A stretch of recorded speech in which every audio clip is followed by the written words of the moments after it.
ಓಂ ಶಾಂತಿ. ನಮ್ಮ ಚಾನೆಲ್ ವಿಡಿಯೋಗಳ ಹೆಚ್ಚಿನ ಮಾಹಿತಿಗಾಗಿ ಸಬ್ಸ್ಕ್ರೈಬ್ ಬಟನ್ಗೆ ಕ್ಲಿಕ್ ಮಾಡಿ ನಮ್ಮ ಚಾನೆಲ್ಗೆ ಸಬ್ಸ್ಕ್ರೈಬ್ ಮಾಡಿ. ಈ ವಿಡಿಯೋ ಇಷ್ಟವಾದಲ್ಲಿ ಲೈಕ್ ಮಾಡಿ, ಶೇರ್ ಮಾಡಿ ಹಾಗೂ ಕಮೆಂಟ್ ಮಾಡಿ. ಪ್ರಾತಃ ಮುರಳಿ ಪ್ರಾಯೋಗಿಕ ಮಾರ್ಗದರ್ಶನ.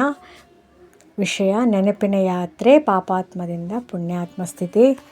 ಮುರಳಿಯ ಮುಖ್ಯ ಸಂದೇಶ: ಯೋಗದ ಮೂಲಕ ಆತ್ಮವನ್ನು ಪವಿತ್ರಗೊಳಿಸುವುದು ಮತ್ತು ಸತ್ಯತೆಯಿಂದ ಬ್ರಾಹ್ಮಣ ಜೀವನ ನಡೆಸುವುದು. ಇದನ್ನು ಜೀವನದಲ್ಲಿ ಹೇಗೆ ಅನ್ವಯಿಸಬೇಕು ಎಂಬುದನ್ನು ಸರಳ ಮಾರ್ಗದರ್ಶನ.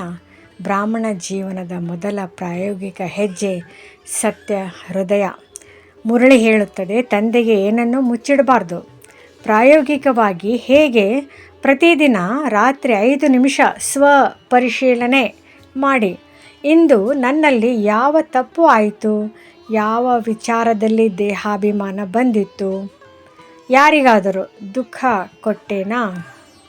ನಂತರ ಮನಸ್ಸಿನಲ್ಲಿ ಹೇಳಿ, ಶಿವತಂದೆ, ನಾನು ನಿಮ್ಮ ಮಗು, ನನ್ನ ತಪ್ಪನ್ನು ಒಪ್ಪಿಕೊಳ್ಳುತ್ತೇನೆ, ಈಗ ಸುಧಾರಿಸುತ್ತೇನೆ. ಇದರಿಂದ ಆತ್ಮ ಹಗುರವಾಗುತ್ತದೆ. ನೆನಪಿನ ಯಾತ್ರೆಯ ಪ್ರಾಯೋಗಿಕ ಅಭ್ಯಾಸದಲ್ಲೇ ನಾವು ತಿಳಿಯೋಣ ಮುರಳಿಯ ಮುಖ್ಯ ಸಾರದ ಜೊತೆಗೆ. ಇವತ್ತು ನೆನಪಿನ ಯಾತ್ರೆಯಲ್ಲಿ ಬಾಬಾ ರೇಸ್ ಮಾಡಲು ಹೇಳಿದ್ದಾರೆ. ದಿನದ 3 ಮುಖ್ಯ ಸಮಯ. ಅದು ಯಾವುದೆಂದರೆ, ಬೆಳಿಗ್ಗೆ ಅಮೃತ ವೇಳೆಯಲ್ಲಿ 15-30 ನಿಮಿಷ ಮಾಡಿ ಸಂಕಲ್ಪ ಮಾಡೋದು. ನಾನು ಆತ್ಮ,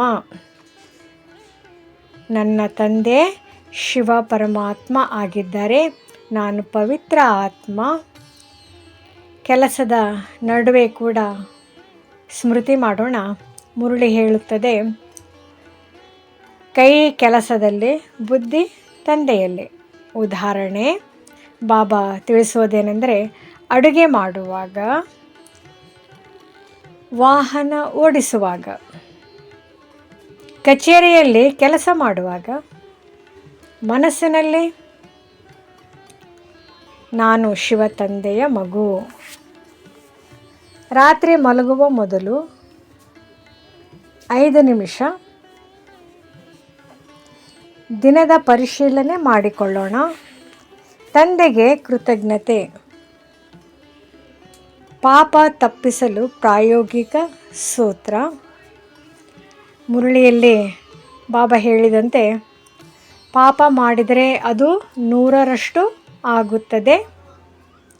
ಆದ್ದರಿಂದ 3 ನಿಯಮಗಳು: ಸುಳ್ಳು ಹೇಳಬೇಡಿ, ಸತ್ಯ ಹೃದಯವೇ ಯೋಗದ ಶಕ್ತಿ, ಯಾರಿಗೂ ದುಃಖ ಕೊಡಬೇಡಿ. ವಿಚಾರ, ಮಾತು, ವರ್ತನೆ. ಕೆಟ್ಟ ಸಂಕಲ್ಪ ಬಂದರೆ ತಕ್ಷಣ ಬದಲಿಸಿ. ಸಂಕಲ್ಪ, ನಾನು ಪವಿತ್ರ ಆತ್ಮ. ಅತೀಂದ್ರಿಯ ಸುಖದ ಅನುಭವದ ರಹಸ್ಯ. ಮುರಳಿಯಲ್ಲಿ ಪ್ರಶ್ನೆ: ಅತೀಂದ್ರಿಯ ಸುಖ ಅನುಭವವಾಗದಿದ್ದರೆ ಏನು ತಿಳಿಯಬೇಕು? ಅದಕ್ಕೆ ಉತ್ತರವಾಗಿ ಶಿವಬಾಬಾ ಹೇಳುತ್ತಾರೆ, ಯಾವುದೋ ಸೂಕ್ಷ್ಮ ದೋಷ ಇದೆ. ಪರಿಶೀಲನೆ.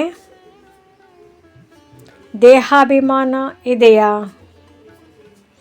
ಯಾರ ಮೇಲಾದರೂ ರೋಷ ಇದೆಯಾ? ಆಸಕ್ತಿ ಇದೆಯಾ? ಈ ರೀತಿ ನಾವು ಯೋಗದಲ್ಲಿ ಆಲಸ್ಯ ಇದೆಯಾ? ಇವನ್ನು ಬದಲಿಸಿದರೆ ಆಗ ಆತ್ಮದಲ್ಲಿ ಆನಂದ ಹೆಚ್ಚುತ್ತದೆ. ಸ್ವರ್ಗದ ರಾಜ್ಯ ಭಾಗ್ಯದ ಪ್ರಾಯೋಗಿಕ ರಹಸ್ಯ ಮುರಳಿಯಲ್ಲಿ ಬಾಬಾ ತಿಳಿಸಿಕೊಡುತ್ತಾರೆ. ನೆನಪಿನಿಂದ ರಾಜ್ಯ ಭಾಗ್ಯ ಸಿಗುತ್ತದೆ. ಹಾಗಾದರೆ ಅದರ ಅರ್ಥ ಈ ರೀತಿ ಇದೆ: ನಮ್ಮ ಸಂಸ್ಕಾರಗಳು ಭವಿಷ್ಯದ ಪ್ರಾರಬ್ಧ ಆಗುತ್ತವೆ. ಆದ್ದರಿಂದ ಇಡೀ ದಿನದಲ್ಲಿ ಸಂಕಲ್ಪ ಮಾಡಿ, ನಾನು ಶಾಂತಿ ಸ್ವರೂಪ, ನಾನು ಪ್ರೀತಿ ಸ್ವರೂಪ, ನಾನು ಪವಿತ್ರ ಆತ್ಮ. ಇದು ನಿಧಾನವಾಗಿ ದೇವತೆಯ ಸಂಸ್ಕಾರ ಆಗುತ್ತದೆ. ಮುರಳಿಯ ಸಾರ, ಜೀವನದ ಸೂತ್ರ. ಈ ಮುರಳಿಯ 5 ಪ್ರಾಯೋಗಿಕ ಸೂತ್ರಗಳನ್ನು ನಾವು ತಿಳಿಯೋಣ. ಮೊದಲನೇದು, ತಂದೆಯನ್ನು ನೆನಪು ಮಾಡಿ ಸತ್ಯ ಹೃದಯದಿಂದ ಬದುಕಿ ಯಾರಿಗೂ ದುಃಖ ಕೊಡಬೇಡಿ, ಕರ್ಮ ಮಾಡುತ್ತಾ ಯೋಗದಲ್ಲಿ ಇರಿ, ಪ್ರತಿದಿನ ಆತ್ಮ ಪರಿಶೀಲನೆ ಮಾಡಿ. ಒಂದು ಸುಂದರ ಸಂಕಲ್ಪ ಮಾಡೋಣ. ಪ್ರತಿ ಬೆಳಿಗ್ಗೆ ಎದ್ದ ತಕ್ಷಣ, ನಾನು ಶಿವ ತಂದೆಯ ಮುದ್ದಾದ ಆತ್ಮ, ಇಂದು ನಾನು ಯಾರಿಗೂ ದುಃಖ ಕೊಡಲ್ಲ, ನಾನು ನೆನಪಿನ ಯಾತ್ರೆಯಲ್ಲಿ ಇರುತ್ತೇನೆ, ನಾನು ಪುಣ್ಯಾತ್ಮವಾಗುತ್ತಿದ್ದೇನೆ. ಈ ರೀತಿ ನಾವು ಪ್ರತಿ ಸಮಯ ನೆನಪು ಮಾಡೋಣ. ಬೆಳಗ್ಗೆ ಅಮೃತ ವೇಳೆ 3:30ರಿಂದ 4:45 ಮುರಳಿಯಲ್ಲಿ ಹೇಳಿದಂತೆ ಆತ್ಮವು ನಕ್ಷತ್ರ ಮಾದರಿಯಾಗಿದೆ.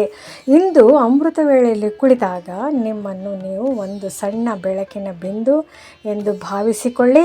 ನಾನು ಪಾಪಾತ್ಮನಲ್ಲ, ನಾನು ಶಿವಬಾಬರವರ ಪವಿತ್ರ ಮಗು ಎಂಬ ಸ್ಮೃತಿಯಲ್ಲಿ 20 ನಿಮಿಷ ಮೌನವಾಗಿರಿ. ಸಂಕಲ್ಪ ಮಾಡಿ, ಇಂದು ನಾನು ಪ್ರತಿಯೊಂದು ಹೆಜ್ಜೆಯನ್ನು ಬಾಬರವರ ಶ್ರೀಮತದಂತೆ ಇಡುತ್ತೇನೆ. ಕೆಲಸದಲ್ಲಿ, ಸ್ಥಳದಲ್ಲಿ, ಮನೆಯಲ್ಲಿ, ವರ್ಕ್, ಈವನ್ ಫ್ಯಾಮಿಲಿ. ಮುರಳಿಯಲ್ಲಿ ಕೈ ಕೆಲಸ ಕಡೆ, ಬುದ್ಧಿ ತಂದೆಯ ಕಡೆ ಎಂದು ಹೇಳಲಾಗಿದೆ. ಇದನ್ನು ಹೀಗೆ ಅನ್ವಯಿಸಿ. ಕರ್ಮಯೋಗ ಅಭ್ಯಾಸ ಮಾಡೋಣ.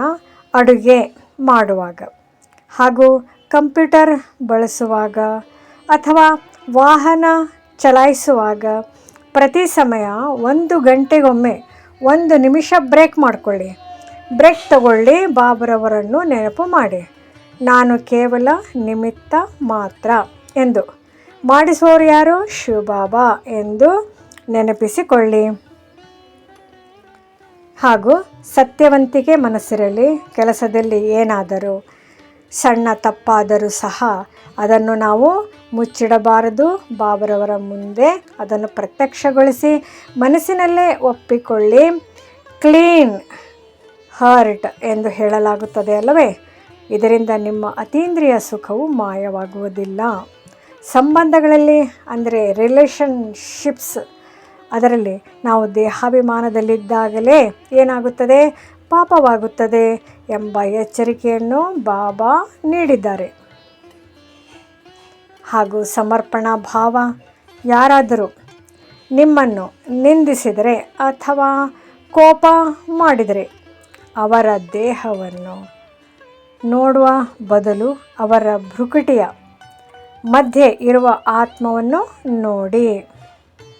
ಇವರು ನನ್ನ ಸಹೋದರ ಆತ್ಮ, ಸಹೋದರಿ ಆತ್ಮ ಎಂಬ ದೃಷ್ಟಿ ನಿಮ್ಮನ್ನು ಪಾಪಕರ್ಮಗಳಿಂದ ಮತ್ತು ಕೋಪದಿಂದ ರಕ್ಷಿಸುತ್ತದೆ. ಶ್ರೀಮತದ ಪಾಲನೆ. ಬಾಬಾ ತಿಳಿಸಿಕೊಡುತ್ತಾರೆ, ಲೌಕಿಕ ವ್ಯಕ್ತಿಗಳ ಆಕರ್ಷಣೆಗೆ ಒಳಗಾಗದೆ ನನ್ನ ಪ್ರಿಯತಮ ಒಬ್ಬನೇ ಶಿವಬಾಬಾ ಎಂಬ ಸ್ಥಿತಿಯಲ್ಲಿ ಇರಿ. ರೇಸ್ನಲ್ಲಿ ಪಾಲ್ಗೊಳ್ಳುವುದು, ದಿ ಸ್ಪಿರಿಚುವಲ್ ರೇಸ್, ಇದು ಆಧ್ಯಾತ್ಮಿಕ ರೇಸ್ ಆಗಿದೆ. ಶಿವಬಾಬರವ್ರ ನೆನಪಿನ ರೇಸ್. ಇಂದು ನಿಮ್ಮೊಂದಿಗೆ ನೀವೇ ಒಂದು ರೇಸ್ ಮಾಡಿಕೊಳ್ಳಿ. ನೆನಪಿನ ಚಾರ್ಟು. ಇಂದು ಎಷ್ಟು ಬಾರಿ ನಾನು ಬಾಬರವರನ್ನು ಮರೆತೆ, ಎಷ್ಟು ಬಾರಿ ನೆನಪಿಸಿಕೊಂಡೆ ಎಂಬ ಲೆಕ್ಕವನ್ನು ಇಡಿ. ಪವಿತ್ರತೆಯ ರೇಸ್ ಮಾಡಿ. ಕಣ್ಣುಗಳಿಂದ ಕೆಟ್ಟದ್ದನ್ನು ನೋಡುವುದಿಲ್ಲ, ಬಾಯಿಂದ ಅಸತ್ಯವಾಡುವುದಿಲ್ಲ ಎಂಬ ಛಲ ಇರಲಿ. ಸಂಜೆಯ ಅವಲೋಕನೆ, ದ ಈವ್ನಿಂಗ್ ರಿವೈವ್. ಸ್ವಯಂನ ಪರೀಕ್ಷೆ. ಮಲಗುವ ಮುನ್ನ ಈ 3 ಪ್ರಶ್ನೆಗಳನ್ನು ಕೇಳಿಕೊಳ್ಳಿ ಸ್ವಯಂ ಜೊತೆಗೆ. ಅಂದರೆ, ಇಂದು ನಾನು ಎಷ್ಟು ಬಾರಿ ಅತೀಂದ್ರಿಯ ಸುಖದ ಅನುಭೂತಿಯನ್ನು ಮಾಡಿದೆನೋ ಅಂತ ನೋಡಿಕೊಳ್ಳಿ. ಹಾಗೂ ನನ್ನಿಂದ ಯಾವುದಾದರೂ ಸಣ್ಣ ತಪ್ಪು ಅಥವಾ ಪಾಪ ಸಂಭವಿಸಿದರೆ ಬಾಬರವರಿಗೆ ಪತ್ರದ ಮೂಲಕ ಅಥವಾ ಮನಸ್ಸಿನಲ್ಲೇ ತಿಳಿಸಿ ಹಗುರವಾಗಿ. ನಾಳೆ ದಾದಿ ಗುಲ್ಜಾರ್ಜಿಯವರಂತೆ ಸದಾ ಮುಗುಳ್ನಗುವ ಮುಖ ಹೊಂದಿರಲು ಏನು ಮಾಡಬೇಕು? ಇಂದಿನ ವಿಶೇಷ ಸ್ಲೋಗನ್ ಆಗಿದೆ, ಪ್ರಾಕ್ಟಿಕಲ್ ಅಭ್ಯಾಸ. ಹಾಗಿದ್ರೆ ಬಾಬ್ದಾದಾರವರ ಕೈಯಲ್ಲಿ ಬುದ್ಧಿ ಎಂಬ ಕೈ ಇರಲಿ.